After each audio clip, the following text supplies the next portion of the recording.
Hey y'all, welcome back to another episode of Black Women Healing Podcast. We're doing something different today. We're in person. We are in person. Yes. Why are we in person? Well, I officially moved back to LA. Yes, y'all. I want to hear the story. I feel like it's only right that you tell us the story. The story of how I got here? Yes. Okay. So, Isaac originally did not want to move to LA. Isaac is my partner.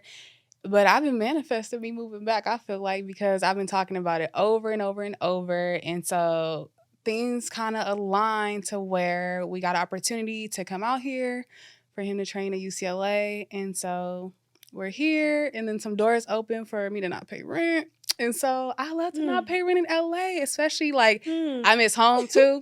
So, all my coins are now going to eating good food, which is really bad because I ain't been working out. But I will worry about that another day. But I am here. And so now you live 7 minutes from me? 6. She lives 6 minutes from me. And so it's perfect because I've seen you twice this week, which is more than, before. Yeah, y'all, we get to just go to parks and just walk around. Yeah. Myra, she's in my opinion, you're an outside person, which I love. She takes her child everywhere. Like, Shyla gets to experience the world and to be a part of that now. I'm super happy. And I think it's helpful too because it's gonna get me out of the house because I be in the house, y'all. She do because she says she don't like to smell like outside. I don't like to smell outside. I don't know if y'all know about that terminology, but growing up, especially in Kentucky, you will smell like outside. Okay. You go even now, even in LA, if you go outside and you walk, even if it ain't too hot. You out there for about an hour, you come in. Yeah, you gonna smell like it's outside? Gonna be a little swift of something. I don't know if we want to. I don't know what we want to call it. Nature, if that's better for people. But I don't like it. Yeah. I like to feel fresh, and then once I get inside, I don't want to sit on nothing. I don't know if everybody feels like that, but I don't want to sit on my furniture, and of course not my bed. So it's immediately I have to take a shower. But what if I want to keep my day going? It just feels icky. So were you one of those families where it's don't sit around in your outside clothes? When you came inside, it was you don't want to be in your outside clothes on the bed and certain spots in the house? Absolutely. Okay. Yeah. You had your outside clothes. So when you came in, you could change into that. So even your shoes and stuff, usually you wouldn't wear your school shoes outside. Oh. You got your outside shoes. Because when you go outside, it gets real. Right? You're going to get down. Okay. So you need to wear the shoes that you get down in, not the shoes you go to school in. That makes a lot of sense. Okay. Or even if you did wear your uniform, that's fine. But you for sure changing those shoes, I feel was more important. But yeah. Or I'm just telling you, just thinking of coming in the house and you'll hear somebody say don't come in out of my house smelling like the outside. Yeah. Stuff like that. So I guess that's one of those little generation things that just stuck with me. But I want to work on it because I need to be outside more in the nature. It feels so good. There's so many places to go. I know. LA has so much to offer. So much. What was the park that we went to? Because I've never been there. What was it called? Reuben Ingold Park in Windsor Hills. Yeah, Reuben Ingold. It's a walking park, predominantly Black neighborhood. Everybody on this track be Black. A lot of older Black women that's going to compliment you and talk to you. That's what I loved. And older Black men, too, they're going to watch your back. So it feels so good to be whole. This was not happening in San Diego. Black people out there look at you and just be like, and I'd be like, they don't speak. People are going to talk to you. Yeah. Yeah. And how they are with the baby, too. They were so gracious to the baby and just they helping always out. Are. Yeah. San Diego for sure. I would never get that. Yeah. They barely say hello. And if you say hello, they look at you like something's wrong with you. Exactly. And I'd be like, what's wrong with you? Let me go look at the mirror real quick. It's not us. It's them. For real. Yeah. So today is a special episode. As usual, all the episodes are special, but it's just us two. We know y'all like that. So before we hop in, do we have a quote? You got a quote you gonna run by us? I don't. I don't. We went through the quote list, and so I have not added to it. And I'm not one of those people. I'm not a person who recites and remembers stuff. So can I share something? You can. Okay. So Donika loves Ayana Van Zant, and I have my I don't know. I don't hate her. I don't love her. I don't really have no real feelings. I just know when I watch her on TV, I'll be like, why is this making me feel some type of way? I don't know what type of way it makes me feel, but it makes me feel a way. But you always talk about her books. And so I got one of her books. I've had the book all my life because it was my mom's. I guess she bought it for herself. But she has daily devotionals. And they have really high reviews. And so Lauren London, even though Lauren London talks about a lot of different books, and I've bought one book, and I was like, I can't really get into this. It was more textbook-like. I was like, she's talking about daily devotionals, and I kind of want to check that out and see, what she's talking about. When I tell you these devotionals be reading me to filth, but in the best ways, like, I start my sessions with them now, and my clients be like, I feel like this is written for me. So I got to look up the name, and we'll put it in the show notes because I don't remember off the top of my head. But I gave this woman a chance, and she actually is pretty good.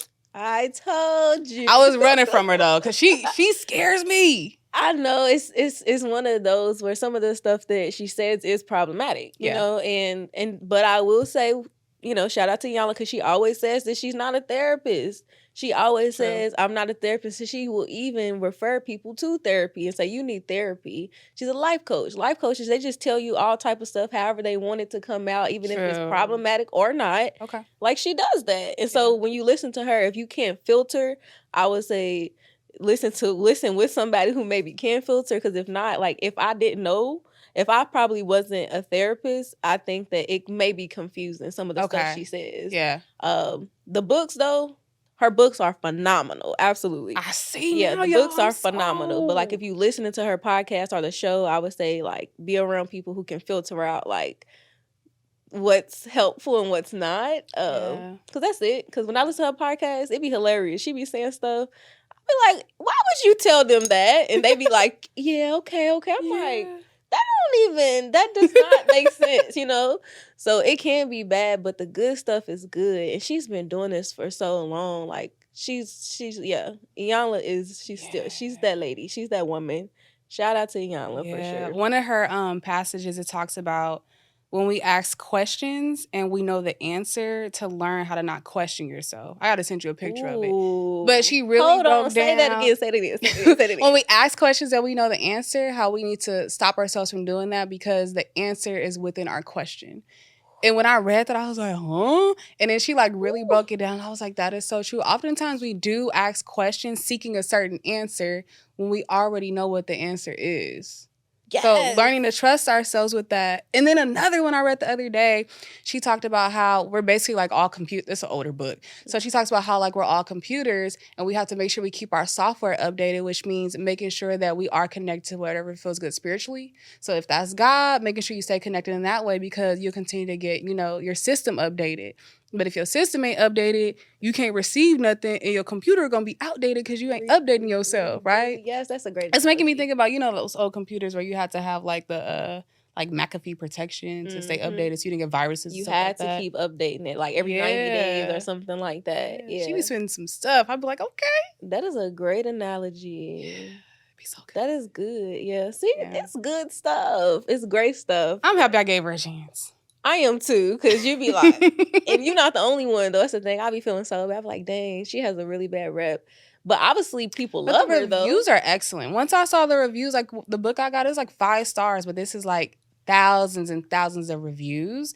So that would make me know, like, okay, maybe I should check this out because that's excellent. Yeah. I think it's contingent upon, too. Even you said your mom had a book. That means her mom, past, generation. Like, Iyanla's been doing this for a minute. So the older generation, they have stuck by her. I think that's what it is, too. Mm-hmm. But the young ones, when you talk about Iyanla, they be like...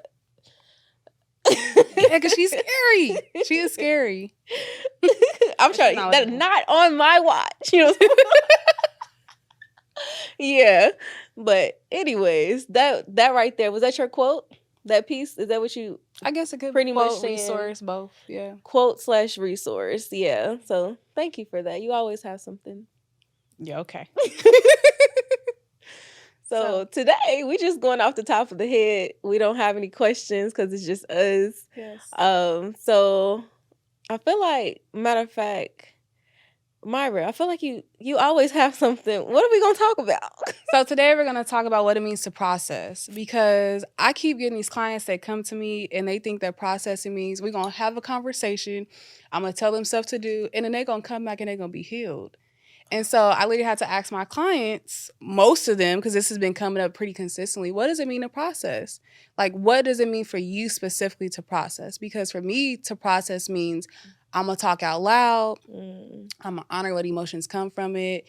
And that's how I'm going to process. I'm not looking for any miracle to happen. I'm not looking for a change to happen overnight, but rather over time, because I'm continuing to work through it. So today I wanted to talk about what does it mean to process, and what does that look like for us, and what are even tips and tools that maybe we found to be helpful outside of the therapy room. That's a hard one. I mean, it's just you giving your example, you know, because I'm thinking of, like you're saying, I mean, it's the piece of people coming in expecting to this healed piece that we've talked about. If you haven't, yes, we have. Well, you know, and people have been talking about it more of like there's not an ending to it. So to think that you're going to come, we're going to talk, and that it's just going to be done is already like, ooh. So, yeah, I think that is already deep. But in getting into this processing piece, I mean, in the word processing, look at me starting to getting into the word, the ing, continuing, going, that means it's a continuous process, right? There's no way that you should come in one therapy session and think that you've processed, done, and it's over. Exactly. You know, maybe you're starting the processing phase. Yeah. And so I think that's important to note. And that, like Myra's saying, it does look very different for different people. Because even in therapy, processing looks different in the session. And the therapy sessions look different with different people. So to think that it's going to be one way of like, okay, I say these things out loud, and then my therapist or whoever tells me this, and then I've processed it. And even as a therapist, I feel like on the other end, we're processing, right? Like, oh my goodness. I was noticing, and I even said this to one of my clients, sometimes I feel like clients present to me all the issues I'm struggling with, and they just put it in my face. And now I'm having to talk you through it to help you process. And now in the back end, I'm processing too, because now I'm like, okay, I said this thing to you. I should be saying that thing to myself. I recommend this book to you. I ain't even read the book. Ooh. I told you to do this thing. I told you to go put your feet in the grass every day to, you know, get connected to the earth and feel good. I ain't even went outside. So I feel like, you know, there's, again, so many different ways to process. And as therapists, like, we're processing with our clients. And I'm noticing that's coming up so much because it's so in my face of like, you dealing with that too, girl. Get it together. No, seriously. Always. So, like, in some senses, you're, like, double processing. Yes. That's what you're saying. Yes. I'm just saying it's not unique in that when I'm in the therapy room, that's my only space to process. When I sit and have conversations with you, I'm processing too, because I'm filtering through what's coming up, what's going on. We're always right? Like, in so many different sections of your life, you are processing. That's why I keep pushing on my clients. You're not going to come sit with me and we're going to process what you're thinking. We're going to sit here and talk about things in a certain way. I'm going to give you a formula, and then you're going to go home, and then you're going to come back, you be fine. Yeah, no, I'm sorry. I wish that was how it was, though. But then we wouldn't have a job. We still probably would have a job. People still want to, sometimes you just want to support to still do that. Okay, you know what I'm saying? But I don't know. I think that, like, I think it's good that even that people come into a session and even wanting to do that is a great start. But I think even helping our clients or ourselves, like, figure out different ways to process. So it's like you could go to, you know, the beach by yourself. It doesn't mean, you don't need anybody to process with. That's the thing. You could journal. You could listen to music. I think it's about the intentionality. Like, if you tell yourself, I'm doing this to process, essentially processing, you know, with or without your therapist. So how do you process? Let's get a little deep. Like, how do I personally process? I think for me, it's so many different ways to do it, right? Like, but I feel like most recently it's about being open and honest. Like, I feel like having people who I feel I can be honest with, I'm not gonna lie to. Like, for you, I feel like you know most of all my business. Like, I don't care if you know how I look butt naked, you know, all the things, right? But for me, that's processing, because I know that you're not going to be biased. You're going to challenge me. And with you challenging me, that's my next level of processing. So for me, I even broke it down to my client, like, mine's is layered. I need to talk out loud. I need to kind of hear back what I'm saying, but in a different way. So I know if anything I tell you, you're going to challenge me. You're never going to just be like, yeah, girl. You're going to be like, I don't know about that. Did you think about this? And I was like, oh my God, I hate when you do that. But thank you for doing that so much, because now I'm receiving what you're saying because I respect you. If you don't respect the person, you ain't gonna receive it. I respect you, so I receive it, and I take that in. And I'm like, okay, let me throw some more stuff at her, because I'll be talking to you a lot. Throw a lot more at you. You give me more challenging questions, whatever. I sit with that. Then I go home and take that, journal it out, give myself a moment, see how I feel with this new information. How am I thinking about how I want to maneuver the next thing? Sometimes you be like, you should try this thing. And even that's a part of processing too, trying out a new thing, because it's like, okay, what will this change? What won't it change? How's that going to happen? Yeah. But then kind of coming back and doing it again and be like, okay, so I did it. And then this is what happened. So it's ongoing. It's never going to be, for me, yes, this is the end, because I want to grow. You want to grow. Yeah, I agree. I like all those things. I think as you was talking about it, I was processing. And what I was thinking about is my processing is kind of the opposite. Okay. Where it's I do the journaling first. I kind of do and filter through myself. And then I start talking to people. And so what I realized, because I used to be one who, when something happened, I immediately wanted to talk to people. Like I grow and I learn from talking to people. Like I have to, like that's a part of my life. But I do think in certain situations, I've learned that sometimes, you said it earlier with this quote, you already know the answer. Very true. So why do I need to even tell somebody or talk to somebody to process when I already know the answer? Sometimes it's like that. And so when I journal or I process by myself, I'll come up with it. And then sometimes, though, when I journal and it feels like it needs some more deeper processing, then I feel like that's when I call my support people and I start talking. And I feel like I have different people for different things, you know what I'm saying, who provide different levels of support and different types of comfort. I would say it's probably a nice little, I know some people not to call. Like, I'm not calling you about this one. But I would say I have a nice little, I would say a little tribe. Yeah. I mean, off the top of my head, I would say my sister, that's one of my best friends. Sandria for sure. Yes. You and your mama too. Not necessarily. I feel like you be calling her for stuff. Nah. Or is it your grandma? No. See, those people I do call, but those are like after these layers of the process, is layers to it. Yes. So let's say that I've been like continue to process. I've talked to you, my sisters, Andrea, I feel I'm sorry if I'm missing other friends. I'm sorry, y'all. But these are the people who's coming to mind right now. Like say I've done those things and I'm still, it's been weeks. And again, it's that continue, it doesn't stop. And say I am processing and stuff is happening. I'm trying to implement changes. But it's like, dang, I've been dealing with this for a minute. Yeah. Then I might tell my mama. Okay. Or I might tell my grandmother, or like more the outer support people who is like, they're there, but they're not like those, first people that I talk to. Okay. And that's because at that point, I'm like, dang, I need an extra layer of processing that obviously is not happening here. Right. Oh yeah. Especially my grandmother, like that type of, that wisdom is just, yeah. It's like, what's the word? It's out of body, or what's the word I'm looking for? I can't think of it, but for my grandmother, yeah, that wisdom is absurd. My mom, she gonna be like, she's very much like, well, you gotta do what you gotta do. Like, all right, time to move on. All right, she'll listen to the things you try. She might have some different things to add.